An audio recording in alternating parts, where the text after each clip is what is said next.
À Jérusalem, nous sommes en ligne en direct avec notre correspondant Daniel Haïk. Bonjour Daniel Bokertov, on va commencer évidemment ce journal par les derniers développements dans le Golfe Persique.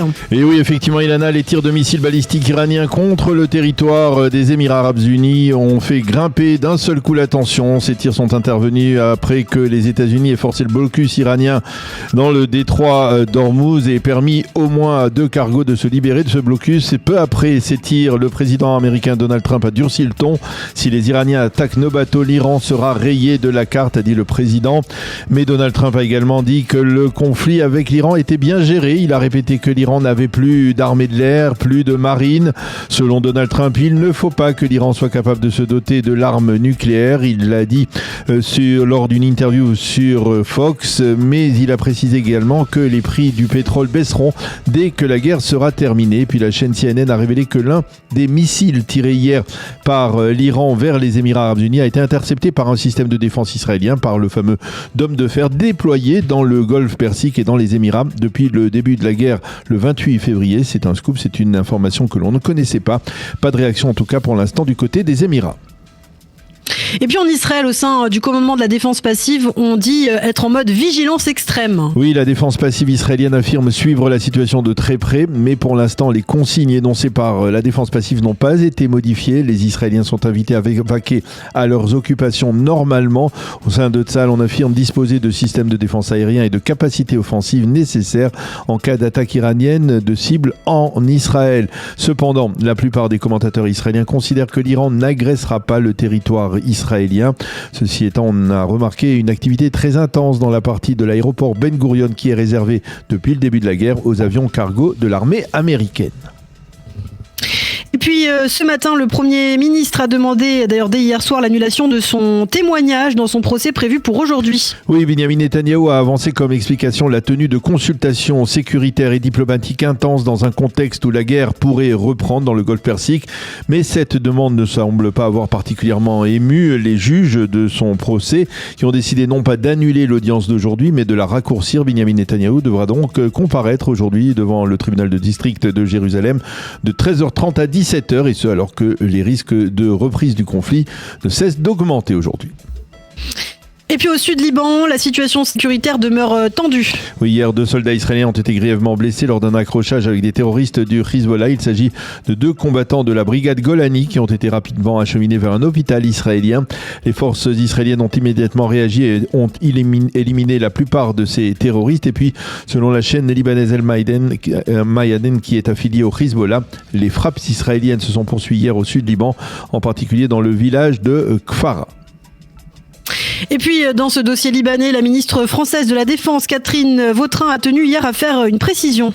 Oui, ces derniers jours, la ministre française avait fait l'objet de très vives critiques après avoir mis sur un pied d'égalité Tsahal et les terroristes du Hezbollah. Prenant la parole devant l'Assemblée nationale hier, Catherine Vautrin a affirmé qu'il n'y avait pas lieu de faire de telles comparaisons, ni de mettre sur le même plan ces acteurs de la situation au Liban. Elle a rappelé que c'est le Hezbollah qui a ouvert les hostilités et qui, en ce sens, a commis une faute impardonnable. Et ce matin, justement, la police a l'intention de refuser une requête spéciale présentée par 13 députés. Oui, c'est la police israélienne, bien entendu. Il s'agit de députés de la droite israélienne, dont 3 ministres qui exigent de pouvoir se rendre sur le mont du Temple vendredi, dans 10 jours, à l'occasion des festivités du Yom Yerushalayim, la journée de la réunification de Jérusalem, qui tombe ce jour-là.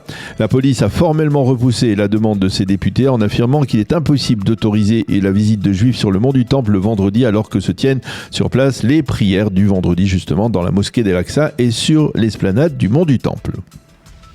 Nous sommes à l'Akba Omer et cette année, la Iloula de Rabbi Shimon Bar Yochai avait un caractère particulier, Daniel. Oui, on peut le dire, nous l'avons affirmé au cours des derniers jours. La police avait bloqué les accès vers le mont Méron et la tombe de Rabbi Shimon Bar Yochai, et ce à la suite d'une décision conjointe du Premier ministre Netanyahou et du commandement de la défense passive qui redoutait des tirs du Hezbollah sur ce site de Méron qui est en hauteur et qui peut être ciblé même à partir de la zone du nord du Litanie où se trouvent actuellement les forces du Hezbollah. Mais hier, des milliers d'orthodoxes ont réussi à contourner les barrages de la police et ont pu accéder au tombeau de Rabbi Shimon Bar Yochai pour y faire la fête. La police s'est résignée, elle a préféré gérer la situation afin qu'il n'y ait pas de pression, de tension et d'incidents plutôt que d'empêcher les pèlerins d'entrer dans le site. Les célébrations de l'Akba Omer se sont par ailleurs déroulées à travers tout le pays sans incident marquant.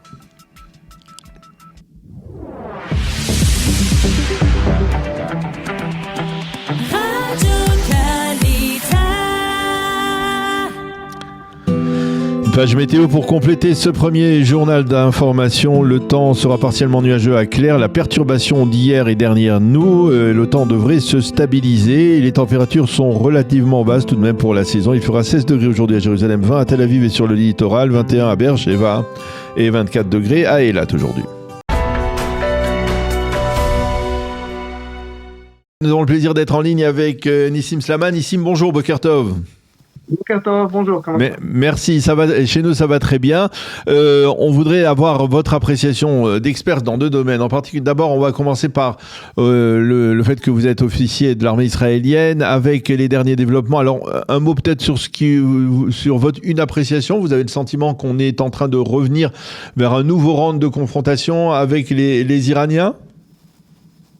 En fait, on est dans ce qu'on appelle en anglais le jeu de chicken. Vous savez, quand il y a deux voitures qui foncent l'une sur l'autre et qui va se pousser au dernier moment. Il y a quelque chose que les Américains ne comprennent pas, a priori, que Trump peut-être n'a pas compris, c'est que la possession de l'arme nucléaire, la possession de l'uranium enrichi, pour les Iraniens, enfin pour le régime iranien, pour être plus exact, ce n'est pas un sujet à discussion. C'est la base de leur identité. C'est la base de l'identité de l'État islamique. Et la base de l'identité de l'occupation islamique de l'Iran par cet État islamique, c'est le fait de détruire Israël. Si la base de notre identité de l'État d'Israël, c'est d'exister, la base de leur identité, c'est de nous détruire, nous. Donc, ils ne peuvent pas renoncer. Donc, le seul moyen qu'ils ont, en fait, de bloquer les choses, c'est par le détroit de Hormuz, de bloquer le détroit de Hormuz. Ce que fait Trump, il fait deux choses. Il dit, vous bloquez le détroit de Hormuz, je vous bloque, vous aussi. Donc, on a une sorte de destruction actuelle et de destruction mutuelle. Et la deuxième chose, c'est que votre arme, je la neutralise en faisant passer les bateaux, en faisant des convois pour faire passer les bateaux. Je pense que c'est une très bonne stratégie. Le problème, c'est que Trump n'est toujours pas prêt à mettre ce qu'on appelle boot on the ground, à envoyer des soldats, même si sur une toute petite, même sur quelques îles, même sur une toute petite partie du territoire iranien, et pour des raisons internes américaines. Et ça, c'est un grand problème parce qu'au bout du compte, on se retrouve devant un imbroglio. Ce qui risque de se passer, c'est que si on continue comme ça, il va y avoir de plus en plus d'attaques. On a eu hier une attaque de missiles contre les Émirats, que évidemment ils ont dit c'est pas nous, mais il peut y avoir demain une attaque de missiles contre Israël. Il peut y avoir de temps en temps, ils disent à chaque fois c'est pas nous, ils disent oui c'est nous, et on a une sorte d'échange de missiles ou d'échange de bombardements. Et je ne vois pas une campagne comme celle qu'on a vue il y a quelques semaines recommencer pour l'instant. Peut-être je me trompe, je ne sais pas, je suis pas dans les secrets de l'état-major. Mais dans tous les cas, pour l'instant, le seul moyen de sortir de cette crise, c'est vraiment le changement de régime en Iran. Ce changement de régime ne peut se faire que par les Iraniens eux-mêmes. Il y a une seule solution. Alors justement, Nissim, à ce sujet, parce que on a le sentiment, et en Israël, c'est assez marquant, lorsque l'on veut critiquer le gouvernement actuel, eh bien on dit finalement l'Iran a résisté, le régime iranien est toujours là, il est même plus fort, les menaces, le nucléaire iranien, ça n'a pas été résolu, tout cela pour ça.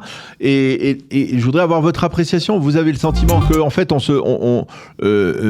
c'est une illusion d'optique de croire que le régime iranien existe toujours et qu'il est solide, ou alors c'est la vérité? Non, il faut. En fait, le problème avec ces critiques, c'est que on est trop tôt. On est vraiment trop tôt.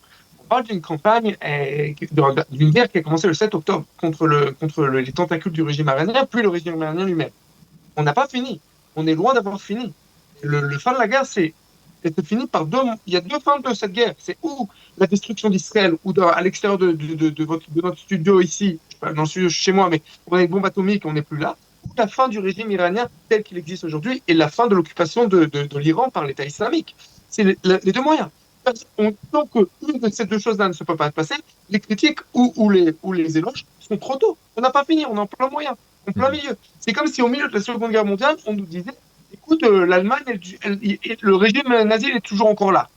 Si on regarde sur les résultats pour l'instant, évidemment que sur les résultats pour l'instant, le nombre, on va dire, si on prend en compte combien de coups de poing t'as donné, on leur a donné beaucoup plus de coups de poing que nous on a reçu. Oui. Évidemment, sur ce côté-là, sur le niveau des résultats, on les explose.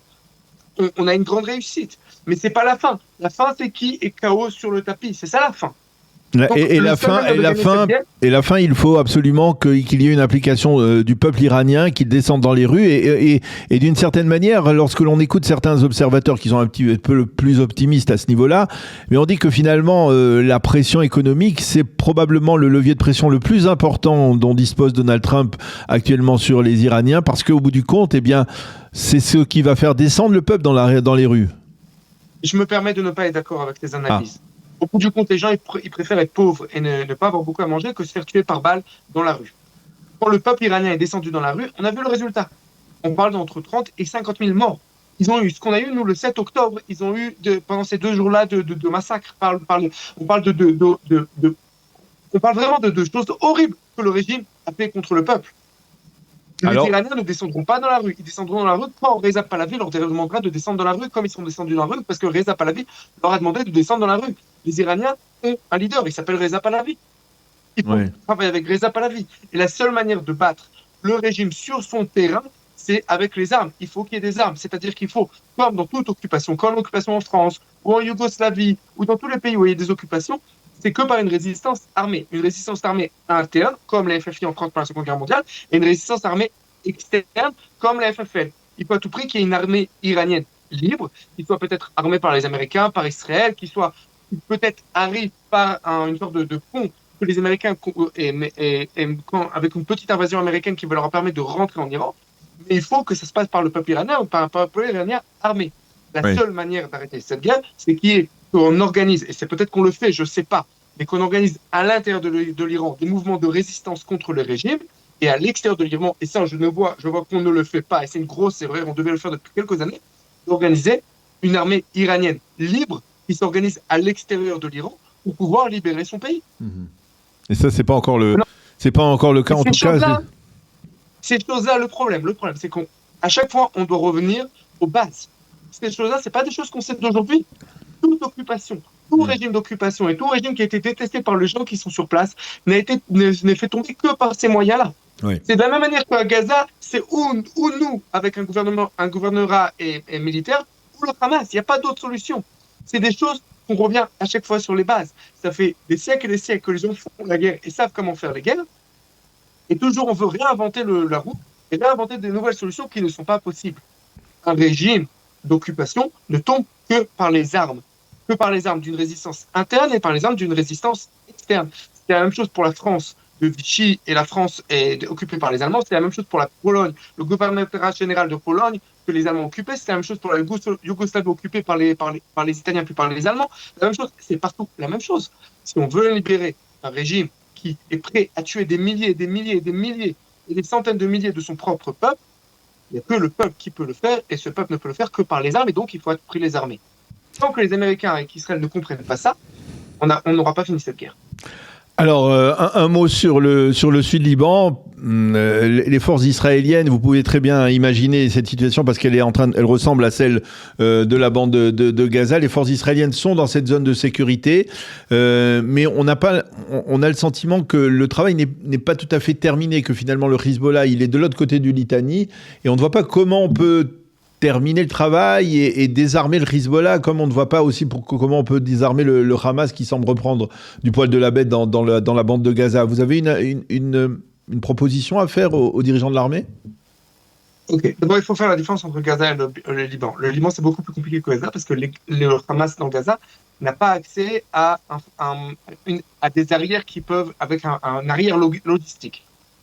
Quand le Hamas était connecté avec l'Égypte, il avait un arrière logistique où il pouvait faire passer des armes par la frontière égyptienne. Même si c'est en catimini, même si c'est sous les barrières, mais il peut le faire.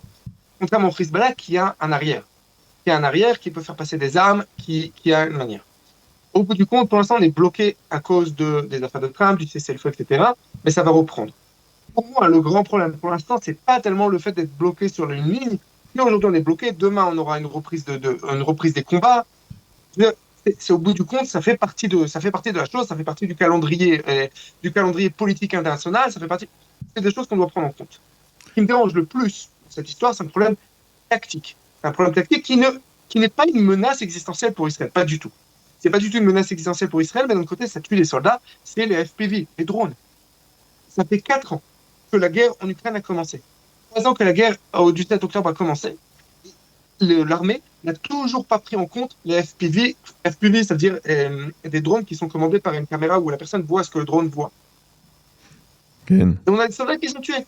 Parce que, encore une fois, de manière criminelle, vraiment, et je le dis de manière claire, les chefs de l'armée, ça fait 4 ans que les n'ont pas pris en compte. Et donc, on est sur place, et le nombre de soldats qui ont été tués aurait été fortement diminué si on prend en compte, et c'est des choses simples, hein, c'est au niveau technologique, on aurait pu prendre en compte, on aurait pu faire des choses depuis quelques années déjà. Et même au niveau des soldats, ils ne savent pas quoi faire. On ne doit pas, par exemple, une arme shotgun. Vous savez, une shotgun, je ne sais pas comment dire en français, un shotgun, une arme courte qui s'éparpille avec des balles qui s'éparpillent. Après, de chaque peloton, il doit y avoir contre les drones. On n'a toujours pas ça. On n'a toujours pas d'exercice. Le problème, c'est pour ce qui me dérange au Liban, c'est moins le fait qu'on est sur la ligne, qu'on n'est pas sur la ligne, etc. Parce que bon, ok, c'est le fait que, encore une fois, on voit les chefs de l'armée qui ne s'intéressent pas à ce qu'il faut s'intéresser, qui s'intéressent beaucoup plus à ce qu'on va leur dire dans les médias, au niveau politique, et comment faire, et où est-ce que la ligne va passer, et quoi dire au Premier ministre, que vraiment de s'occuper de comment combattre sur le terrain.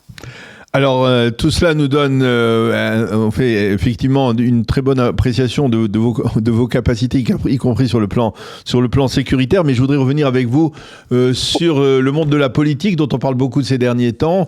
Il y a eu le week-end dernier un rassemblement, on va dire, des leaders du Likoud, ça s'appelle la Likoudia, c'était à Eilat, une occasion pour les responsables de montrer, de faire, en fait, d'une certaine manière, d'entamer une sorte de campagne électorale en perspective des primaires. Et le sentiment qui peut se dégager, c'est qu'on a l'impression de revoir toujours les mêmes têtes et qui ne sont pas obligatoirement toujours au Likoud des têtes particulièrement séduisantes ou des figures qui ont marqué, on va dire, la société israélienne au cours des dernières années, en particulier pendant la guerre. Vous pensez que le Likoud, de par on va dire sa structure politique et de par on va dire on va dire son approche démocratique qui consiste à faire des primaires, etc., risque d'avoir une équipe qui n'est peut-être pas aussi séduisante que d'autres partis qui peuvent intégrer à l'intérieur de leur liste des figures qui ont marqué justement la société israélienne pendant les années de guerre?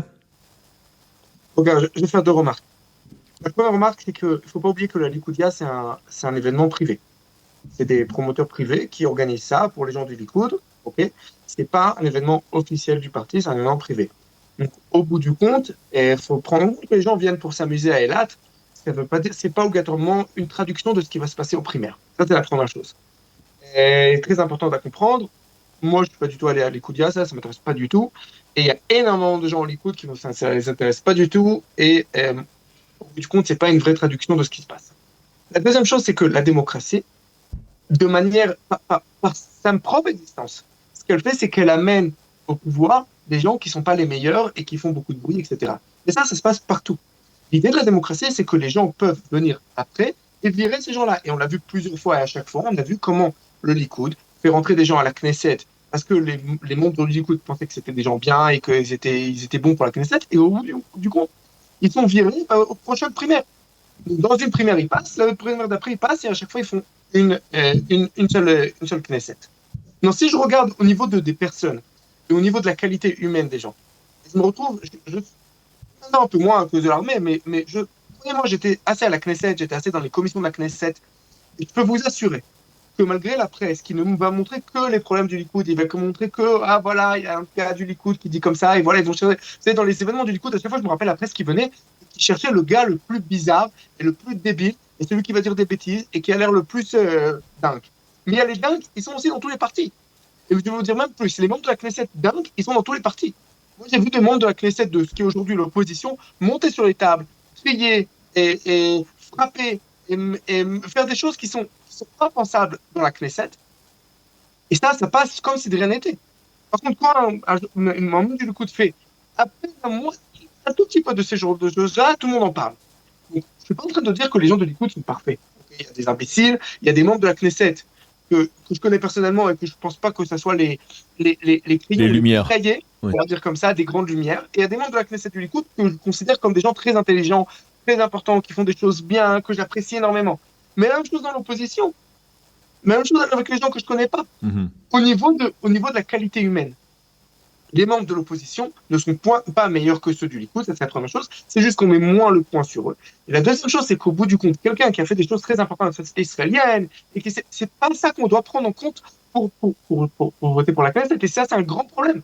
Je pense, a priori, c'est une des grandes bases de discussion avec la gauche israélienne.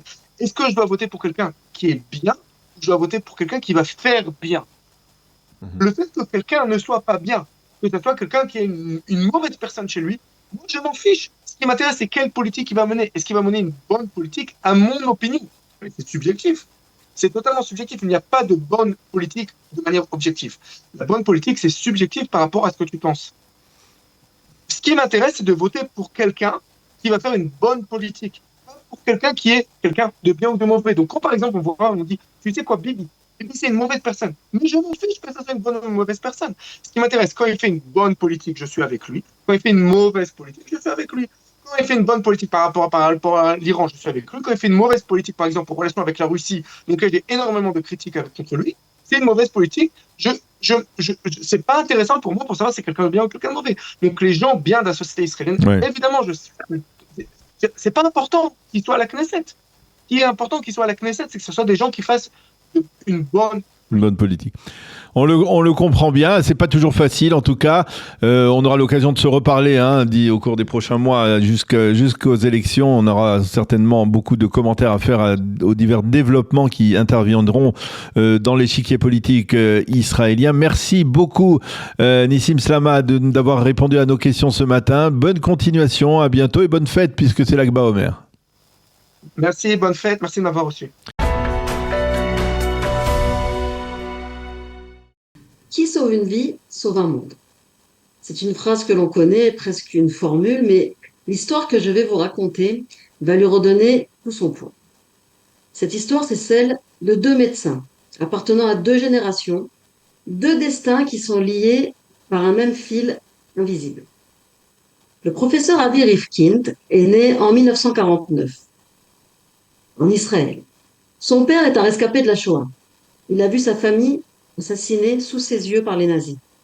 Lui a survécu aux morts, puis une famille ukrainienne non juive l'a recueilli et l'a caché jusqu'à la fin de la guerre. Une vie sauvée, un monde sauvé. De cette vie sauvée est né en Israël Avi Rifkin. Il est devenu médecin, puis professeur. Il est une figure majeure de la médecine israélienne. Ancien médecin militaire, pionnier de la traumatologie, il développe des techniques pour traiter les blessures les plus graves, celles dont on pense qu'on ne reviendra jamais. Et à son tour, pendant toute sa carrière, il sauve des vies, il sauve des mondes. Sa route va croiser celle d'une jeune femme, bien avant qu'elle aussi ne devienne médecin. Nous sommes le 21 août 1995. Un attentat suicide d'une violence extrême frappe Jérusalem. 5 morts, des dizaines de blessés. Parmi eux se trouve une femme, Gabi Elbaz. Son état est jugé désespéré. Sur place, certains secouristes pensent qu'il est déjà trop tard. Elle est consciente, mais elle ne peut pas bouger. Et elle entend cette phrase terrible. Elle est déjà morte. Mais parfois, tout peut basculer sur un petit signe, un petit geste. Et là, les secouristes décident de la transporter en urgence à l'hôpital Hadassah. C'est là qu'un homme, le professeur Avi Rifkind, va changer le cours de son destin. Ce soir-là, il accueille cette patiente dans un état désespéré et il prend une décision, celle de tenter une opération qui n'a encore jamais été faite en Israël. Il veut tout faire, même ce qui paraît impossible, pour la sauver. Avant d'entrer au bloc opératoire, il s'arrête un instant, il va parler avec la famille de Gabi, qui est totalement effondrée. Et il leur dit simplement, elle ne mourra pas, nous nous battrons pour elle. L'opération dure des heures et contre toute attente, Gabi va survivre. 30 ans plus tard, en 2026, Avi Rifkind a reçu le prix d'Israël, la plus haute distinction civile, une reconnaissance pour une vie entière consacrée à sauver des blessés, souvent dans des situations les plus extrêmes, à sauver des vies, à sauver des mondes. Et parmi ces vies, il y en a une qui va aussi continuer à sauver des mondes. C'est Gabi Elbaz. Elle a choisi de devenir médecin. Aujourd'hui, elle est professeure en cardiologie à l'hôpital Hadassah, la même où elle a failli mourir, la même où sa vie a été sauvée, il y a 30 ans. Chaque jour, elle traverse les couloirs et parfois elle croise celui qui lui a sauvé la vie. Dans ce moment suspendu, il y a 30 ans, où un médecin a offert bien plus qu'un geste technique, il a offert une parole, un espoir à une famille et il a offert une vie, un monde. Aujourd'hui encore, Gabi Elbaz témoigne et dit qu'il ignore à quel point il a été une source d'inspiration pour elle. C'est cette expérience qui a façonné toute sa pratique, qui a créé sa vocation. Aujourd'hui, face à ses patients, Gabi Elbaz, même dans les situations les plus critiques, se souvient, se bat, ne renonce jamais. Elle veille aussi à accompagner les familles, à leur laisser un espoir, même quand l'issue semble incertaine, parce qu'elle le sait intimement. Ces moments représentent tout et peuvent aboutir à sauver une vie, à sauver un monde. Alors, une vie sauvée pendant la Shoah, un fils devenu médecin en Israël, une patiente sauvée dans un attentat contre toute attente, et cette patiente devenue à son tour médecin, comme une chaîne ininterrompue qui reflète l'éternité d'Israël, une transmission de vie à travers les générations. Qui sauve une vie, sauve un monde, et parfois, il en sauve même plusieurs.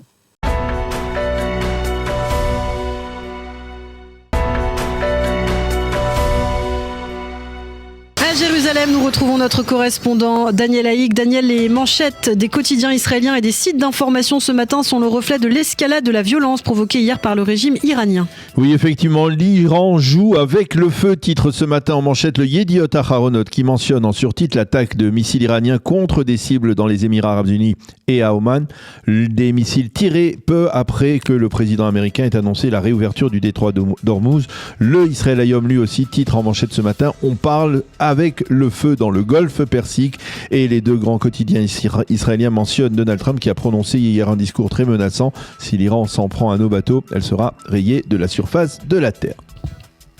Et le Yediot Aharonot souligne qu'en Israël, on fait montre d'une extrême vigilance. Oui, mais pour l'instant, effectivement, les directives de la défense passive israélienne n'ont pas été modifiées. Le Israël Hayom souligne que cette tension sécuritaire ne semble pas impressionner les juges du Premier ministre Benjamin Netanyahou, qui s'oppose à l'annulation du témoignage du Premier ministre aujourd'hui devant le tribunal de district de Jérusalem. Et pour illustrer ces manchettes très belliqueuses, le Yediot Aharonot, lui, nous montre une photo de l'hélicoptère du commandant en chef de la CENTCOM, l'amiral Bradley Cooper, qui survole hier le détroit d'Ormuz, tandis que le Israël Hayom nous montre un tir d'un missile Tomahawk américain à partir d'un destroyer, toujours dans le golfe Persique. À noter que le Maariv titre ce matin dans sa page d'ouverture qu'une date pour une attaque conjointe des États-Unis et d'Israël contre l'Iran aurait déjà été fixée. Dans ce contexte de tension, Ron Ben Ishai lui affirme ce matin dans son analyse que tout cela n'est que le début. Oui, Ron Ben Ishai tente d'expliquer les tirs iraniens d'hier. Il affirme qu'à Téhéran, on comprend que si l'on perd la bataille du détroit d'Ormuz et si le blocus américain des ports iraniens se poursuit, alors le régime des Mollahs sera en danger réel pour des raisons économiques essentiellement, et que ce chaos économique sera tel que les Iraniens opposés au régime n'auront pas d'autre alternative que de descendre dans les rues de Téhéran. Tsahi Hanegbi, l'ancien conseiller à la sécurité nationale, reconnaît dans son éditorial ce matin, toujours dans le Yediot Aharonot, que les critiques émises envers Donald Trump quant à sa gestion du dossier iranien ne sont pas dénuées de sens, mais il pose la question suivante: est-ce que cette politique a affaibli l'Iran et renforcé Israël? Et pour Hanegbi, la réponse ne fait aucun doute, elle est positive. Dans le Israël Hayom, Ariel Kahana explique de son côté que Trump est en train de faire bouillir le régime iranien à petit feu. Oui, c'est la différence avec les attaques surprises qui avaient fait déclencher les opérations de juin dernier et du 28 février. Les Iraniens ont compris hier que Donald Trump était en train de les priver de leur atout-maître, la fermeture du détroit d'Ormuz. Ils ont donc réagi en tirant sur les Émirats, explique Ariel Kahana. Le correspondant diplomatique du Israël Hayom considère toutefois que l'Iran ne veut pas d'un nouveau round de confrontation, car elle sait que celui-ci risque de lui être fatal, mais elle ne peut pas aussi se permettre de laisser la démarche américaine sans réponse, d'où le tir de ses missiles contre les Émirats Arabes Unis.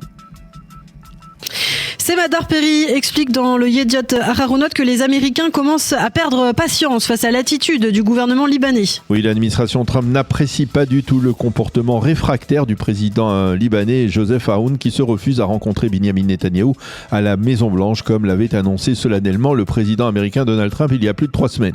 Ce Madar Perry explique qu'Aoun souhaiterait que Trump l'invite à Washington, à la Maison-Blanche, mais sans lui imposer une rencontre avec le Premier ministre israélien. Et cette attitude énerve passablement l'ambassadeur des États-Unis au Liban, Michel Issa, qui l'a dit hier ouvertement. Vous n'avez absolument rien à perdre d'une telle rencontre. Apparemment, Joseph Aoun a le sentiment qu'il risque de mettre en danger son pays s'il devait rencontrer publiquement Binyamin Netanyahou. Et puis, alors que les bruits de bottes venant d'Iran s'intensifient, Daniel, le Israël Hayom nous brosse un portrait du nouveau chef d'état-major de l'armée de l'air. Oui, il s'agit du général Omer Tischler qui prendra aujourd'hui ses fonctions de commandant en chef de l'armée de l'air israélienne et qui remplacera à ce poste le général Tomer Bar qui termine un mandat, on peut le dire, très mouvementé avec d'une part l'absence et les carences cruciales de l'armée de l'air israélienne le 7 octobre, mais aussi depuis les impressionnantes victoires des pilotes israéliens en Iran et sur les autres fronts. L'un des défis du nouveau patron de l'armée de l'air israélienne sera de la doter des avions de chasse les plus performants et de forger l'armée de l'air pour les 10 prochaines années. Et puis, on va ouvrir une page politique à présent avec le Yediot Aharonot qui se penche sur les nouveaux recrutements dans les différentes formations. Oui, le Yediot Aharonot mentionne Sharon Sharabi, le frère de l'ex-otage israélien Eli Sharabi, qui a décidé de rejoindre la direction d'Israël Beitenou d'Avigdor Lieberman et qui pourrait figurer donc dans une place de choix au sein de ce parti dans les prochaines élections. Moran Zar Kestelstein, qui a été une des figures de la protestation du mouvement de Kaplan, a décidé de rejoindre le parti démocrate de Yair Golan. Et puis dans la localité druze de Mrar en Galilée, on a assisté hier à un événement puisqu'il s'agit de la création du premier parti politique druze depuis les 30 dernières années, un parti qui déclare « Nous n'avons pas l'intention de nous contenter des miettes dans les listes électorales actuelles ». Le Israël Hayom lui avance les noms du général Ophir Winter, qui est très courtisé dans le monde sioniste religieux, et de l'influenceur arabe israélien Youssef Radad, qui pourrait créer lui-même un parti de droite modéré. Et puis ce matin, le Israël Hayom se focalise sur l'éventualité d'un accord de compromis dans le procès Netanyahou. Oui, le Israël Hayom rappelle que la conseillère juridique du gouvernement, Galit Barav-Miara, s'est déclarée prête au dialogue avec les avocats de Netanyahou, mais sans condition préalable. Dans l'entourage du Premier ministre, on estime qu'il ne doit pas accepter la proposition de compromis du président Herzog. Pourquoi ? Eh bien parce que l'on considère que la conseillère juridique n'acceptera jamais de compromis qui n'inclut pas le fameux sceau de l'infamie, ce que l'on appelle en hébreu le kalon pour Binyamin Netanyahou, un kalon qui empêcherait le Premier ministre de poursuivre une carrière politique. Or, pour Binyamin Netanyahou, pas question donc d'accepter une telle exigence. Dans ce dossier, Nadav Haitzny rappelle que pendant longtemps, Binyamin Netanyahou a été l'ami des conseillers juridiques du gouvernement, mais que son approche s'est radicalement modifiée lorsqu'il est devenu lui-même inculpé et la cible de ses conseillers juridiques. Et puis enfin, ce matin, les sites d'infos et les médias reviennent sur les célébrations de l'Akba Omer. Oui, les journaux télévisés ont montré hier soir des images du site de Méron qui, en dépit de sa fermeture par la défense passive et la police israélienne, a accueilli des milliers d'orthodoxes venus malgré tout célébrer la Iloula de Rabbi Shimon Bar Yochai. Ces pèlerins ont réussi à forcer les barrages ou contourner les barrages déployés par la police. Ils sont montés sur le mont Méron pour fêter cette Iloula sans mesurer le danger qu'ils encouraient de la part du Hezbollah qui pouvait tirer à tout instant en direction de ce site qui est très élevé dans le nord du pays en Galilée. Eh bien, merci à vous, Daniel. On vous retrouve évidemment chaque matin les studios Qualita à 7h et 7h30 sur Radio J avec plaisir. Eh bien, nous avons le plaisir d'être en ligne ce matin avec Asher Benkemoun. Asher, bonjour. Boker Tov. Boker Tov, bonjour. Merci d'être avec nous ce matin. Alors, on peut vous souhaiter Mazal Tov puisque vous avez été nommé ambassadeur du Somaliland, ambassadeur itinérant du Somaliland, et que vous êtes aussi israélien. Vous vivez en Israël et vous avez depuis de longues années de relations étroites avec de nombreux chefs d'État africains et en particulier donc avec les dirigeants du Somaliland qui vous ont donc désigné comme ambassadeur itinérant. Alors, Mazal Tov, mais expliquez-nous un peu comment vous, qui habitez ici en Israël, vous êtes devenu, on va dire, l'ambassadeur itinérant du Somaliland, d'un pays qui a noué des relations officielles diplomatiques avec l'État d'Israël il y a quelques mois à peine seulement. Bien sûr. Alors, de toute façon, cette collaboration n'aurait pas pu se permettre sans la coopération d'un consultant international du nom de Mamadou Dia, sénégalais, qui lutte depuis plus de 20 ans pour la paix, le développement en Afrique et le développement des relations entre Israël et l'Afrique. Et nous avons perçu ce pays qui a été approché l'année dernière par Israël. Et donc, automatiquement, j'ai été mis en contact via mon ami Mamadou Dian, avec le ministre des Affaires étrangères, avec les responsables des renseignements, avec les responsables sécuritaires, pour m'occuper de développer ce pays et de leur trouver des reconnaissances. En fait, mon rôle aujourd'hui, en tant qu'ambassadeur itinérant auprès de la présidence, et bien sûr, après qu'Israël les ait reconnus, leur trouver d'autres pays, de façon à les stabiliser économiquement et à influencer les investisseurs à construire et à réhabiliter un pays qui est totalement vierge et qui est rempli de ressources naturelles. Alors pour mieux comprendre, pour essayer de mieux expliquer à nos auditeurs comment vous êtes arrivé à ce poste-là, il faut rappeler que vous avez une longue carrière de consultant auprès des chefs d'État africains, n'est-ce pas? C'est cela? Tout à fait. J'ai travaillé pendant 23 ans dans 23 pays d'Afrique et j'ai conseillé 7 présidents africains dans des problèmes stratégiques. Voilà. Donc j'ai passé plus de 50% de mon temps. Je suis arrivé en Israël, ça fait 42 ans, et j'ai quand même passé 23 ans en Afrique. Donc mon deuxième, on peut dire que mon deuxième pays, deuxième continent est le continent africain, que je connais parfaitement bien. Alors, comment vous êtes arrivé donc à obtenir cette nomination et on va aller un peu plus loin aussi, essayer de mieux comprendre quels sont les besoins dans les relations aujourd'hui entre l'État d'Israël et le Somaliland. On peut comprendre que ces besoins soient importants, y compris et peut-être surtout même sur le plan sécuritaire. Alors, expliquez-nous d'abord comment vous êtes arrivé à être nommé. C'est uniquement cette expérience que vous aviez avec les chefs d'État africains, la connaissance de ce pays en particulier?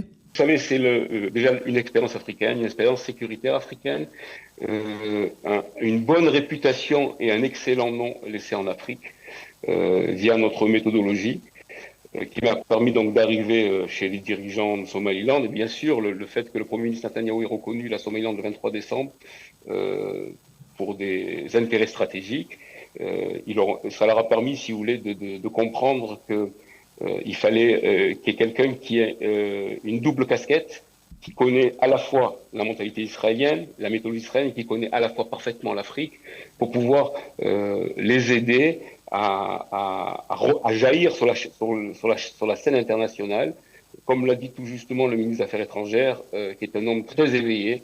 Il m'a dit que la reconnaissance par Israël nous a fait perdre beaucoup d'amis dans les pays africains, mais nous avons choisi Israël parce que nous préférons être du bon côté de l'histoire et nous savons qu'avec Israël, nous ne serons jamais déçus et ils seront là pour nous réhabiliter. Et il a dit quelque chose de très beau, il a dit au-delà de vos capacités, vous avez une protection divine et en tant que peuple élu, vous avez le droit et le devoir de nous éclairer et de nous rééquilibrer. Alors, c'est très impressionnant tout cela. Concrètement, je crois qu'il est nécessaire pour nos auditeurs de mieux comprendre, de mieux rappeler qu'est-ce que c'est que le Somaliland et où ce pays se situe et pourquoi il est d'une importance stratégique particulière pour l'État d'Israël. Alors, la Somaliland se situe en Afrique de l'Est. Il est à la pointe de l'Afrique. Il a des pays comme l'Éthiopie, Djibouti et le Kenya qui touchent ses frontières. Il est séparé par la mer par le Yémen, donc c'est un devoir et une obligation pour Israël d'être présent dans ce pays, à la fois pour défendre son territoire et sa nation, et ça va aussi dans une continuation des opérations d'Abraham, des relations des accords d'Abraham, parce que voilà, les accords d'Abraham, c'est important parce que il faut souligner que le Somaliland, c'est un pays qui a une relation particulière avec les Émirats arabes unis, n'est-ce pas? Tout à fait. C'est un pays qui a pris son indépendance en 1991, ça fait 35 ans, et qui, depuis son indépendance, depuis le début, donc, est financé par les Émirats arabes unis pour des questions stratégiques. Les Émirats leur ont construit leurs ports et leurs aéroports et sont présents économiquement dans le pays. Alors ça veut dire stratégiquement, on peut le comprendre en particulier maintenant depuis le déclenchement de la guerre le 28 février, il y a une importance stratégique à être présent à cet endroit précisément parce qu'on n'est pas loin de tous les détroits dont on parle maintenant dans les informations, le détroit d'Ormuz, le détroit de Bab el-Mandeb. Tout à fait. Et puis on est surtout face à un ennemi identifié qui est le Yémen et d'autres qui oseront vouloir se frotter à Israël. Donc le gouvernement israélien n'a pas d'autre choix, d'une part d'être présent dans cette partie de l'Afrique, et bien sûr en contrepartie, nous sommes là aussi et nous serons là pour leur transférer tout notre savoir-faire, qu'il soit sécuritaire, agriculture, énergie, comme Israël l'a toujours fait en Afrique. Alors, vous parliez d'énergie. Quelles sont les ressources naturelles de ce pays? Je pense qu'elles sont importantes, n'est-ce pas, le Somaliland? Alors, les ressources naturelles sont innombrables. Il faut savoir que c'est un pays qui est complètement vierge. C'est un pays qui a du nickel, de l'or, du lithium, de l'argent et d'autres ressources tout à fait vierges et tout à fait prêts à être développées par des investisseurs fiables. Et donc mon rôle aujourd'hui pour ce pays, bien sûr, c'est de leur obtenir le maximum de reconnaissance. Je pars dans peu de temps aux États-Unis pour amener le ministre des Affaires étrangères rencontrer les autorités américaines. Et bien sûr, si les Américains les reconnaissent, notre tâche sera beaucoup plus facile. C'est ça, parce que c'est un pays qui est reconnu aujourd'hui, on va dire, quasiment que par l'État d'Israël, hein, dans la constellation internationale. Il n'a pas une reconnaissance massive de la part des pays de l'ONU en particulier, quoi, membres de l'ONU. Tout à fait, et les Émirats sont en train de le reconnaître. Vous le verrez, c'est une question de jours. Et puis bien sûr, je commencerai mon travail par des pays qui sont de près ou de loin proches d'Israël, comme l'Europe de l'Est, comme les pays d'Amérique latine et le président argentin, qui contribueront à nous aider pour pouvoir, d'une part, mettre et remettre ce pays ami, allié d'Israël, sur pied. Alors, qu'est-ce qu'on peut vous souhaiter d'une certaine manière après cette nomination officielle du gouvernement du Somaliland? Écoutez-moi, ma mission commence maintenant. Et je suis un homme d'objectifs. J'ai toute ma vie, je me suis toute ma vie mesuré à des objectifs. Et en tant que bon soldat, que bon Israélien et que bon sioniste religieux qui respire et vit son pays, nous irons jusqu'au bout et avec l'aide de Dieu, nous réussirons. On a assez Venatzlia. Eh bien, c'est ce qu'on peut effectivement vous souhaiter, cher Ben Kemoun, nouvel ambassadeur itinérant du Somaliland, en Israël en particulier, habitant d'Israël. Merci beaucoup de nous avoir donné envie, d'une certaine manière, de mieux découvrir ce pays qui a noué des relations diplomatiques avec l'État d'Israël il y a à peine quelques mois. Vous le disiez, c'était en décembre dernier. On vous souhaite beaucoup de réussite dans votre mission, qui n'est pas évidente de prime abord, mais qui était exactante certainement. En tout cas, merci beaucoup d'avoir été avec nous ce matin. Bonne continuation, cher. Merci à vous et que Dieu nous protège et nous accompagne et nous irons jusqu'au bout. Nous sommes le peuple élu et le peuple de la victoire. C'est le vrai combat de la lumière contre l'obscurité. Et on arrivera au bout. On le souhaite encore ensemble. Merci beaucoup encore une fois, Alex Ben Kemoun, d'avoir été avec nous ce matin. Bonne journée. Au revoir. Merci.